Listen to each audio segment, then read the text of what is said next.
और आप देख रहे हैं खबर हंट। आज का दिन पूरी दुनिया के लिए बेहद खास है क्योंकि आज मनाया जा रहा है 11वां अंतर्राष्ट्रीय योग दिवस। और खास बात यह है कि इस आयोजन की शुरुआत करने वाले नेता प्रधानमंत्री नरेंद्र मोदी आज एक बार फिर इसकी अगुवाई कर रहे हैं, लेकिन इस बार जगह है विशाखापट्टनम का रामकृष्ण बीच, जहां से पीएम मोदी भोगपुरम तक योग के इस महोत्सव को नया आयाम दे रहे हैं।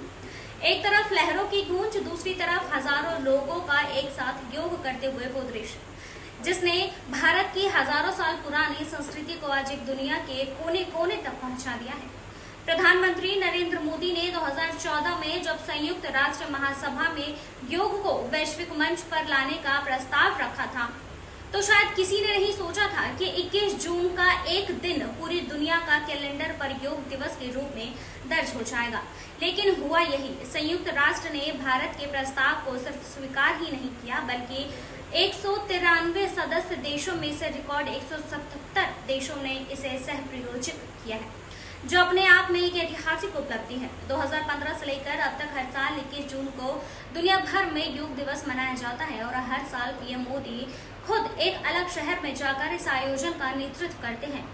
तो आइए जरा पीछे मुड़कर देखें कि पिछले 10 वर्षों में ये योग यात्रा कहां कहां पहुंची और किस तरह से ये एक राष्ट्रीय अभियान से एक वैश्विक आंदोलन बन गया है।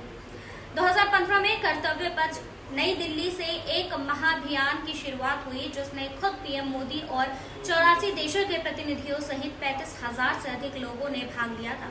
21 आसनों के साथ उस दिन भारत ने 2 गिनीज वर्ल्ड रिकॉर्ड भी बनाए। फिर 2016 में प्रधानमंत्री पहुंचे चंडीगढ़ के कैपिटल कॉम्प्लेक्स। वहां सतत विकास लक्ष्यों को ध्यान में रखकर योग कराया गया है। 2017 लखनऊ, जहां रामाबाई अंबेडकर मैदान में 51,000 से ज्यादा लोगों ने हिस्सा लिया। योगी आदित्यनाथ भी प्रधानमंत्री के साथ इस आयोजन में पहली बार शामिल हुए थे। 2018 देहरादून, 2019 रांची और फिर 2020 और 2021 में कोविड महामारी के दौरान डिजिटल माध्यम से घर पर योग और परिवार के साथ योग की थीम पर कार्यक्रम हुआ था।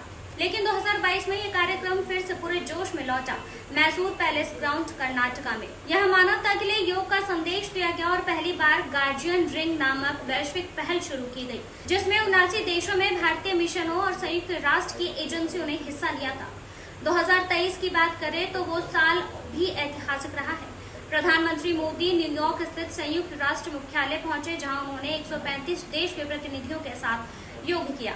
इस आयोजन ने अलग अलग राष्ट्रीयताओं के सबसे बड़े योग सत्र के लिए गिनीज वर्ल्ड रिकॉर्ड भी बनाया है। 2024 में कार्यक्रम हुआ जम्मू कश्मीर के श्रीनगर में शेर-ए-कमिश्नर इंटरनेशनल कॉन्फ्रेंस सेंटर से, जहां पीएम मोदी ने करीब 24 करोड़ लोगों के साथ एक साथ योग कराते हुए सिर्फ देश ही नहीं बल्कि दुनिया को शांति, स्वास्थ्य और संतुलन का नया संदेश दिया है।